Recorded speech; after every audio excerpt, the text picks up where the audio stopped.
I just have a Monday thought for you today. Hey, remember when you were a kid and you were doing something, kind of involved in something, and someone would turn around to you and say, think fast, and they'd throw something at you, and because you were just thinking out of your reflexes, you'd catch it. You didn't know what you were about to catch. Sometimes it might be something good like a candy bar, or sometimes it might be something gross or yucky. Whatever, you ended up catching something just because someone threw it at you, and your natural reflexes said, catch it and hold on to it. Well, I want to tell you, that's what the enemy is doing and trying to do, and he will be trying to do it to you this week, is throwing things at you so that you will catch them and hold on to them. And you might catch it in the natural, out of your natural reflex, but the thing is, you don't want to hold on to it in your spirit. The Lord says to cast your anxiety onto him, for he cares for you. So if you end up catching something that the enemy threw at you, hurry up and get rid of it and cast it to the Lord. You don't have to hang on to it.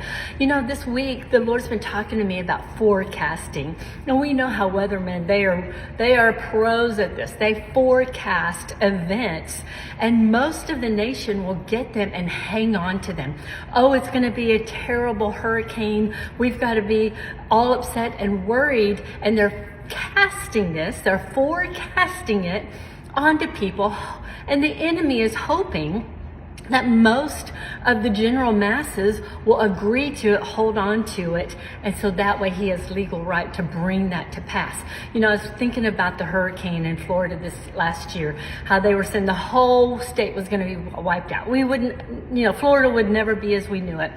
And thank God there were enough Christians who were saying, no, we're not going to catch this. We're not going to hold on to this. We don't believe in this cast. It's almost like a witchcraft cast. It's the same principle. We're casting something out to the masses for them to believe it and hold on to it, so the enemy, Satan, can use it now, and it gives him legal right to enforce that and bring it and manifest it about.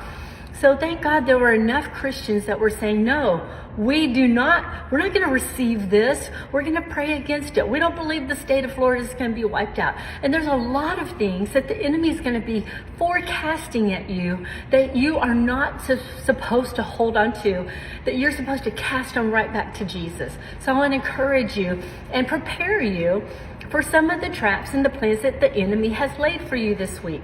And some of those are going to be, he's going to forecast things over you. And just because your natural inclination would be to hurry up and receive it, you don't have to receive it.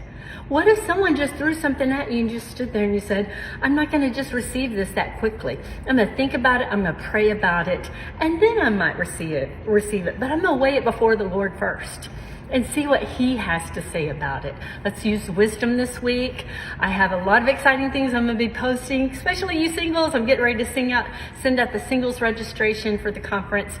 I'm so excited about this conference because I remember when I was single, I wish so much this would have been available to me to encourage me. So be looking for that this week.